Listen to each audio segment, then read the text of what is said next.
A powerful crime boss spent millions on answers. A maid found one in a minute. The phone rang at 3:14 in the morning, and Victor Harlan already knew it was bad news.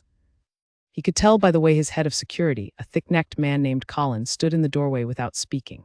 Colin had delivered bad news before. He had delivered the kind of news that ended careers, ended deals, and once ended a man's freedom entirely. But this was different. Colin's hands were at his sides, perfectly still, and that stillness was the worst thing about him. Colin was a man who moved constantly, tapping, adjusting, checking. When he went still, something had gone very wrong. Victor sat up in bed. He was 60 years old, built like a man who had once been physically powerful and had simply compressed that power inward over the decades. His hair was silver. His face was the kind of face that had stopped being readable sometime in his 40s, the sort of face that gave nothing away because he had trained it not to. He looked at Colin. Colin said, "It's Lily." Victor did not move for 3 seconds. Then he got out of bed. His daughter, 24 years old, studying international law at a university in Edinburgh under her mother's maiden name. A life that Victor had constructed with the same precision he brought to everything, every detail sealed, every connection removed, every thread between her world and his carefully cut. She did not use his name. She did not attend his events. She did not visit his home in Cartagena or his offices in London or any of the 12 other places where his business operated quietly and profitably and without public record. She was, in every technical sense, invisible. And now she was gone. The report came from the woman who managed Lily's apartment building in Edinburgh. She had gone to check on Lily after 3 missed rent payments, which was unusual. Lily had always paid early. The apartment was unlocked. The lights were on. There was a half-eaten meal on the kitchen table, a cup of tea that had gone cold, and on the floor near the front door, one shoe.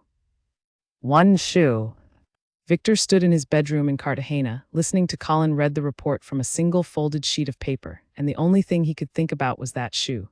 One shoe, not two. One, which meant she had left in a hurry or been taken in a hurry, and in either case she had left without the most basic thing a person needs to walk out the door. He said very quietly, "Get everyone." By 5 in the morning, Victor's compound was lit from end to end. 18 people sat or stood in the main conference room. There were men who handled logistics, men who handled communication, a woman named Patricia who ran his intelligence operations out of an office in Brussels, and 3 individuals whose specific areas of expertise Victor did not name in polite company.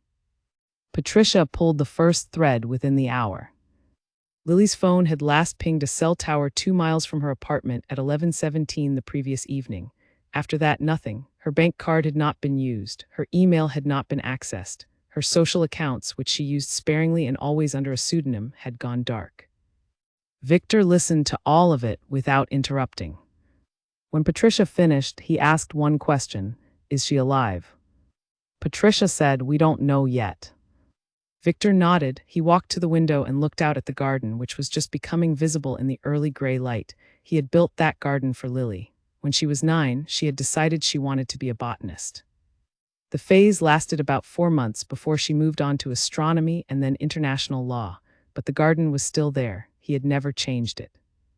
He thought about her the way he always thought about her when something frightened him, which was by remembering a specific afternoon when she was 11 years old and had argued with him for 45 minutes about whether it was acceptable to keep fish in a tank.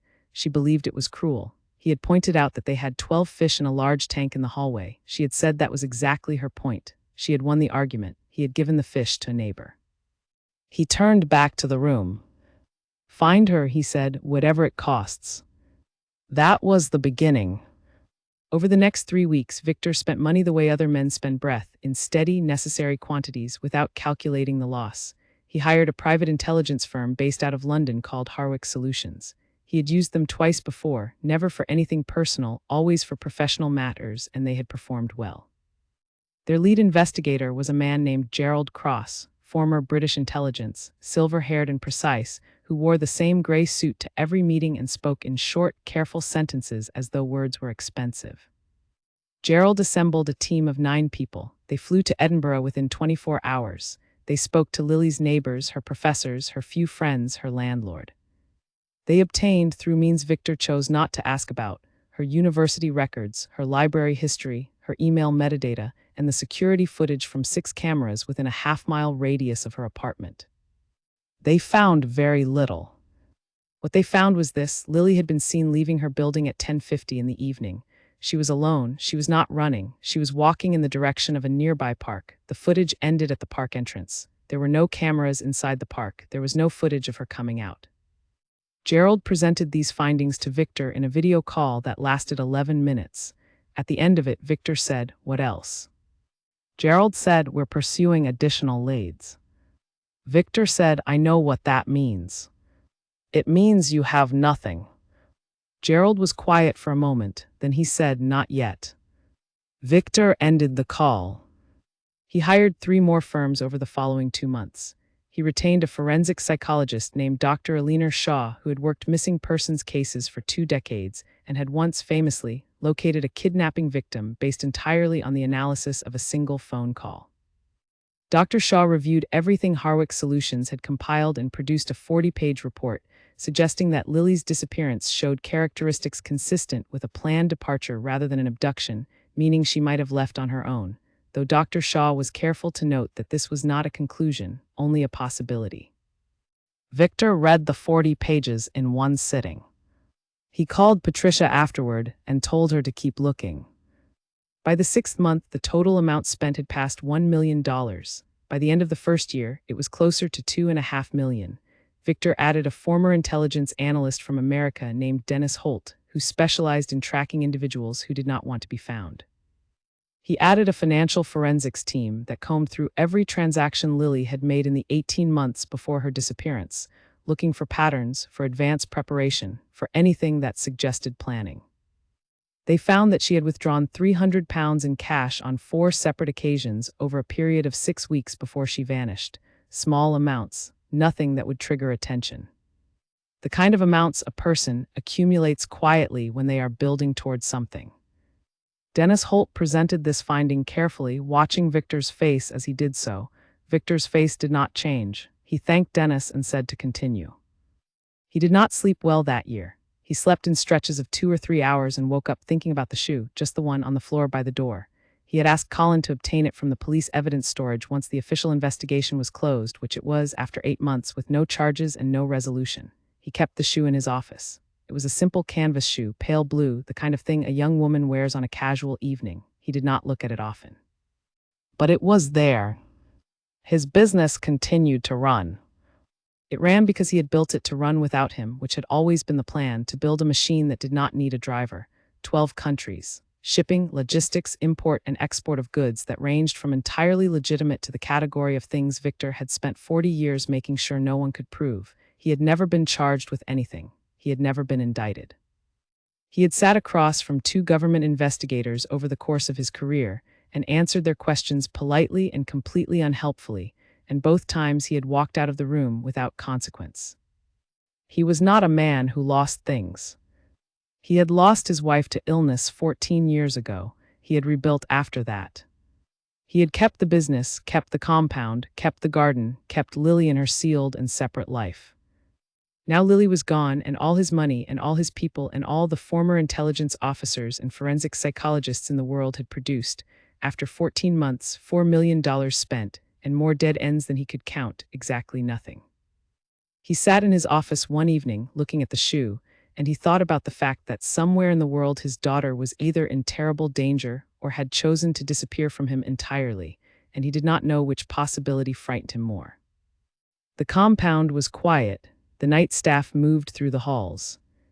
In the kitchen, 2 doors down, a woman named Rosa was mopping the tile floor with the careful, steady rhythm of someone who had been doing this exact thing for 30 years. Victor did not know Rosa's name yet. He would eventually. But that evening he sat alone with a shoe and $4 million of nothing, and the compound settled around him like a held breath, and he waited for something to change. Nothing did. Not that night. The woman who would eventually change everything arrived at Victor Harlan's compound on a Wednesday morning in March, which was an ordinary Wednesday, which was the kind of morning on which no one expects anything important to happen. Her name was Rosa Medina. She was 55 years old. She had been cleaning other people's houses for 31 years, beginning at the age of 24 when she arrived in England from Galicia in northwestern Spain with 2 suitcases and a level of practical competence that had, over the decades, made her quietly indispensable to a long series of households that would have fallen apart without her. She was not a tall woman. She was not a remarkable-looking woman in any way that people at first glance would have found interesting. She wore her dark hair pulled back. She wore sensible shoes. She carried a canvas bag to work that contained her own cleaning cloth because she did not trust other people's cleaning cloths, and a thermos of coffee, and a small notebook in which she made lists of things that needed doing. She had worked in 8 different households over the course of her career: a retired judge in Kensington, a family of 4 in Surrey, a property developer in Bristol. Each time she left a position, she left it because the household had either moved or downsized or, in one memorable case, dissolved entirely after a divorce that Rosa had seen coming for 2 years before anyone else had the faintest idea.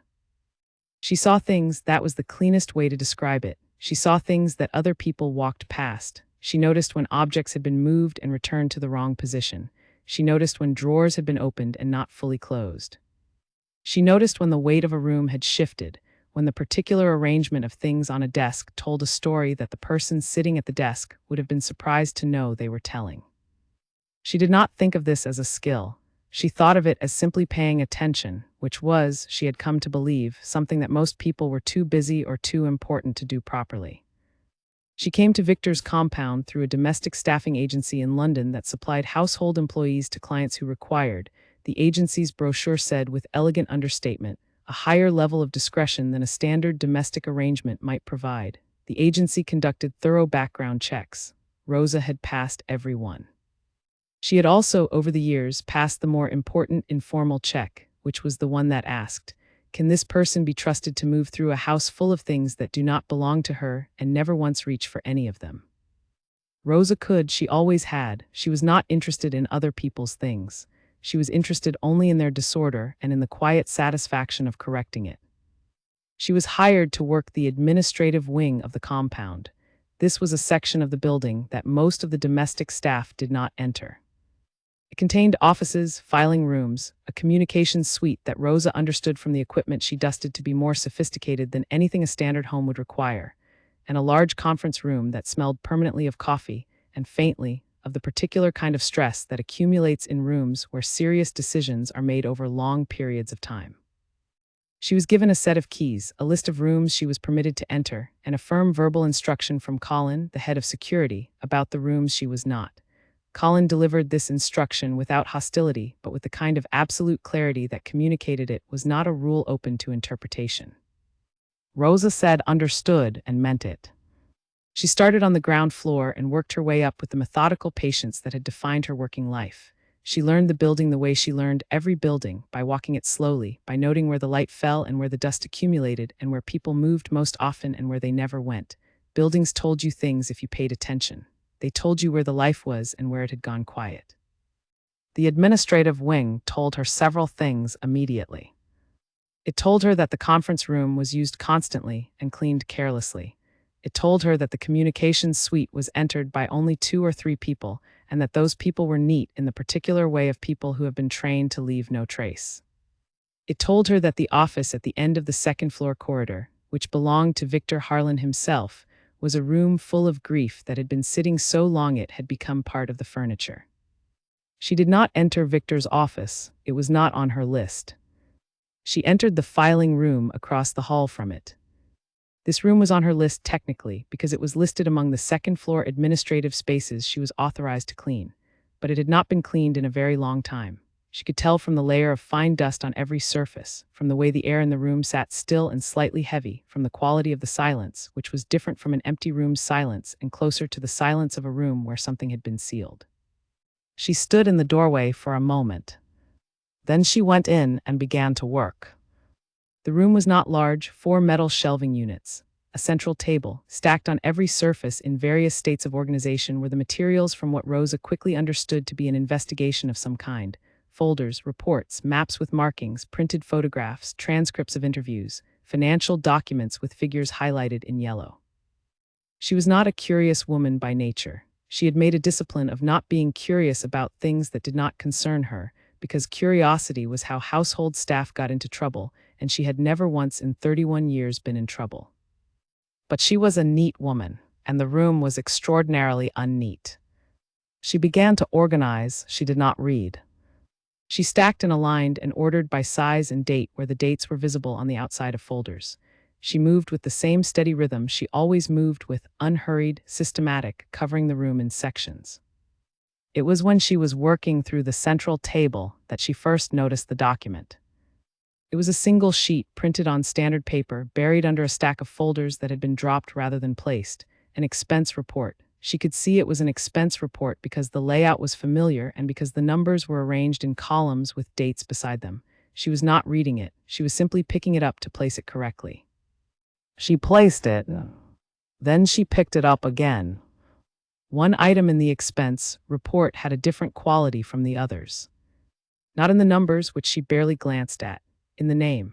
A hotel booking under a name that did not match any of the names she had seen on the investigation folders, and she had seen enough names over the past 2 hours of organizing to have a reasonable sense of who was involved in whatever this investigation was. She was not a detective, she did not know what she was looking at. What she knew was the same thing she knew when a glass had been put back in the wrong cupboard, something was in the wrong place. She set the document aside. She finished cleaning the room. She aligned the shelving units, wiped the table, cleared the dust from every surface, and left the room in a state that was considerably more orderly than she had found it. On her way out, she picked up the document she had set aside and folded it twice and put it in the pocket of her uniform. She did not know yet what she was going to do with it. She only knew that the thing about an object in the wrong place is that you cannot simply clean around it and pretend it belongs there. Eventually, it has to be returned to where it came from. She spent the rest of that afternoon working through the ground floor, and she thought about the name on the document, and by the time she was packing her canvas bag to leave for the evening, she had made a decision. She was going to give it to someone who would know what to do with it. The question was who. She thought about Colin, the head of security. Colin was the most obvious choice. He was the person who managed the compound's internal operations. He was also, Rosa had decided after 3 days of observation, a man who would ask her a very large number of questions she did not want to answer. She thought about Patricia, the woman who ran the intelligence operations. Rosa had seen Patricia twice. Patricia moved through the compound with the brisk economy of someone who had 17 things to do and was already working on number 12. She would listen. Whether she would hear was a different question. Rosa put on her coat. She thought about this for a long time on the bus home, sitting by the window, watching the evening traffic move past. The document sat in her pocket. The name on it sat in her mind. Not because she had memorized it deliberately, but because her memory for misplaced things was very good. It had always been very good. When she got home, she made dinner: lentil soup, bread, a glass of water. She sat at her kitchen table, which was a small table in a small kitchen in a rented apartment she had lived in for 22 years. The walls had a picture of her sister's children.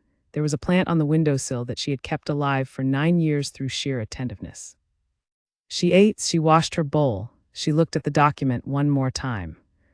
Then she put it in her canvas bag for the following morning and went to bed. She slept well, she always slept well. She had no guilt about the document because she had not taken it for any reason that benefited her. She had taken it because it was in the wrong place, and things in the wrong place had a way of causing problems if you left them there. The next morning she arrived at the compound at her usual time, which was 7:30. She went directly to the second floor. She knocked on the door of the administrative office where Colin started his mornings. He looked up from his desk. She said, "I found something in the filing room yesterday. I think you should look at it." She placed the folded document on his desk. Colin picked it up, he read it. His expression did not change, but Rosa, who had spent 31 years reading rooms, saw something shift behind his eyes. He looked at her. She said, "Someone who was not part of the investigation team booked a hotel in Edinburgh. Under a name that is almost the same as one of the investigators, but not quite. The dates match the first week of the investigation." Colin said, "How do you know the dates match?" Rosa said, "I cleaned the filing room. I saw a great many folders." Colin said nothing for a moment. Then he said, "Leave this with me." Rosa said, "Of course." She picked up her canvas bag and went to start on the conference room, which needed a proper deep clean and had needed one since at least February. She did not think about what would happen next. She had done the thing that needed doing. What happened after that was not her concern. But Colin sat at his desk for a long time after she left, holding a single sheet of paper, and then he picked up his phone and made a call. And everything that had been still for 14 months began, very slowly, to move.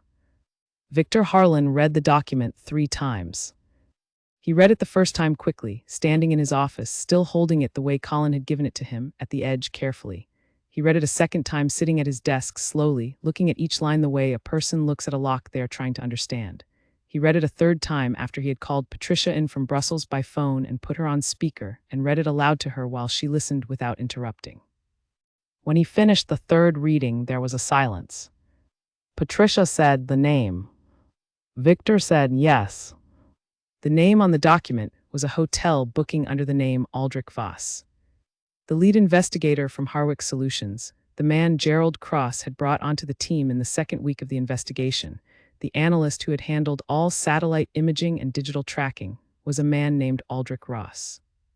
One transposed letter in a name that appeared on an expense sheet that had been buried under a stack of other documents in a room that had not been properly cleaned or examined in over a year. Patricia said Gerald Cross hired Ross directly. He came recommended through a third-party contractor. I never ran a full check on him because he was Gerald's appointment. Victor said, run one now. She was already running it. He could hear her typing. The full picture took 48 hours to assemble. Patricia worked without sleeping. She pulled every record she could find attached to the name Aldrich Ross and compared them to the name Aldrich Voss and found, with the help of a contacts network she had built over 12 years, that Aldrich Ross had used the name Voss on 4 occasions across 3 countries, always for hotel bookings, always for short stays in cities that coincided with active investigations he was working on. He was not just an analyst. He had been hired, separately and privately, to work against the investigation. Someone had paid him to be inside the Harwick team specifically, so that every lead that came close to something real could be redirected, buried, or closed before it produced a result. Victor sat with this information for 1 full evening.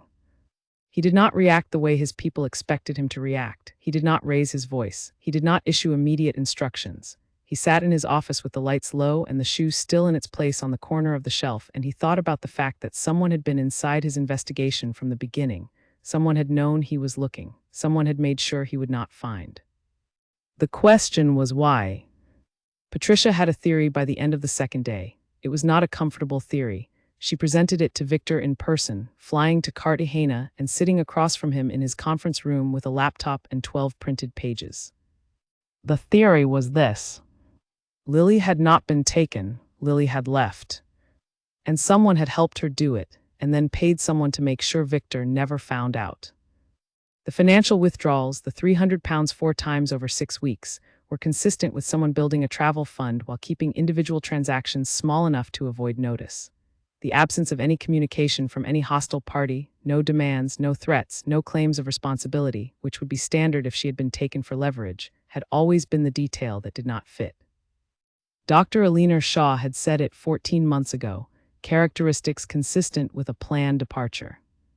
Victor had read those words and moved past them because the alternative was something he had not been willing to consider.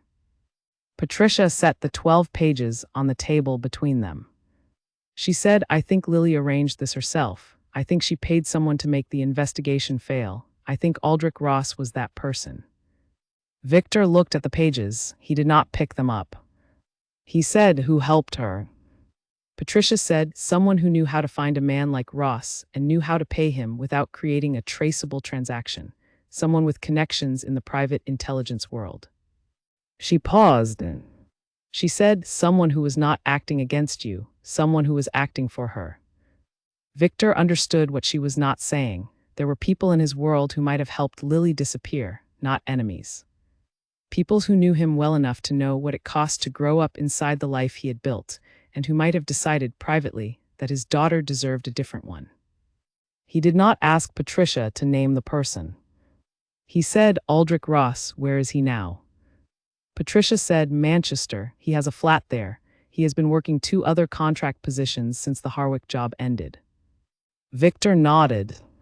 He said, bring him in, quietly, I want to talk to him. This was done within 72 hours. Ross was a man in his early 40s, lean, with the kind of careful stillness that came from years of intelligence work. He was brought to the compound not roughly but firmly, in the way that communicates very clearly that cooperation is the only available option. He sat across from Victor in the conference room. Victor offered him coffee. Ross accepted. Victor poured it himself. Victor said, "I'm going to ask you some things. You're going to answer them.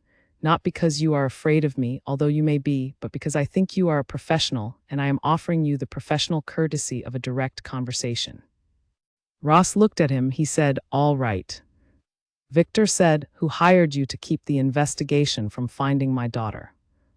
Ross was quiet for a moment. Then he said a name. The name was a woman. A woman named Claire Whitmore, who had been Lily's university supervisor for 2 years, who had written the letter of recommendation that got Lily into the international law program, who had, according to Patricia's subsequent investigation, been meeting privately with Lily once a month for 8 months before the disappearance. Victor said nothing when he heard the name. He wrote it on the notepad in front of him. He capped the pen. He said, "Thank you," and meant it, in the same tone he used when the gardener told him the garden was ready for the season. Ross was returned to Manchester within the day. Victor sat with the name Claire Whitmore. He looked her up himself on his own laptop, which he rarely used for research. He found her faculty page, her photograph.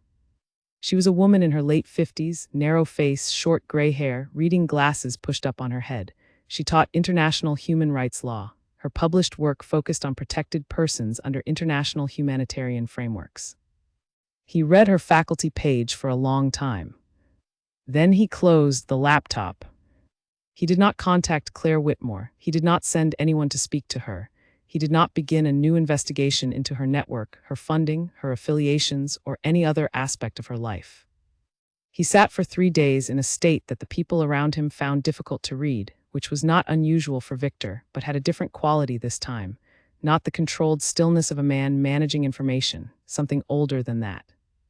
Something that had to do with a garden built for a 9-year-old who wanted to be a botanist, and a shoe left by a door, and 40 pages from a forensic psychologist that he had read and set aside because the truth it pointed toward was the one truth he had not been willing to hold. His daughter had left. She had planned it carefully. She had done it completely. She had made sure he could not find her. And someone who cared about her, someone who perhaps understood her in ways he had never been given the chance to, had helped her do it.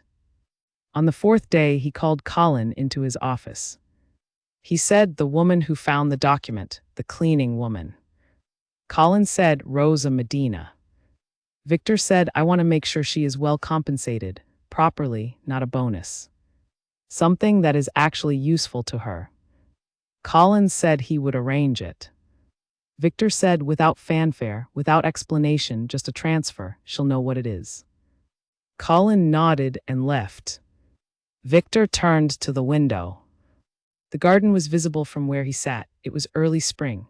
The first green was coming in along the lower beds, the small, persistent plants that came back every year regardless of whether anyone was watching. He had not been in the garden in almost 2 years. He had not been able to make himself go in there.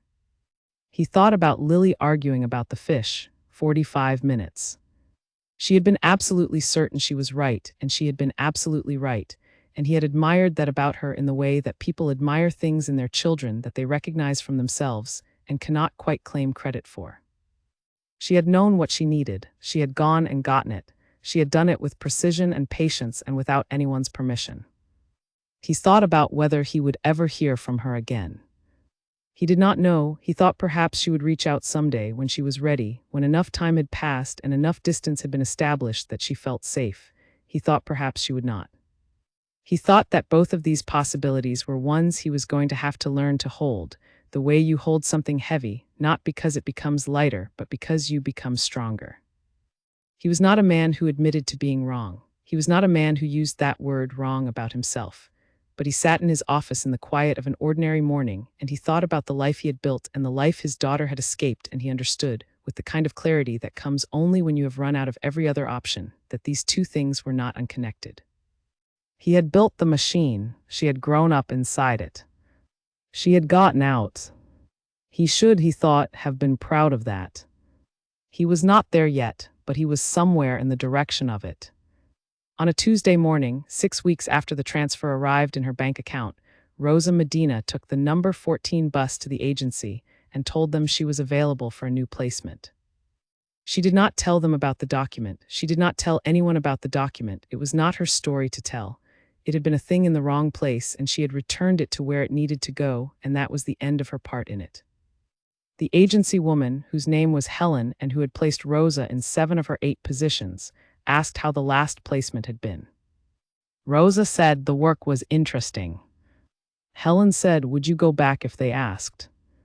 Rosa thought about the filing room, the dust on the shelving units, the particular weight of a room where grief had been sitting too long without anyone opening a window. She said, "I cleaned it as well as it could be cleaned. I don't think they need me back." Helen nodded and began looking through her listings. Rosa sat in the plastic chair across from Helen's desk and drank the cup of tea Helen had made for her and thought, as she occasionally thought, about whether she had done the right thing with the document. She was certain of that in the same uncomplicated way she was certain about most things. It had been in the wrong place. She had put it in the right place. What happened after that was not her doing and not her responsibility. What interested her quietly, in the way things interested her without quite becoming feelings, was the question of what had been found.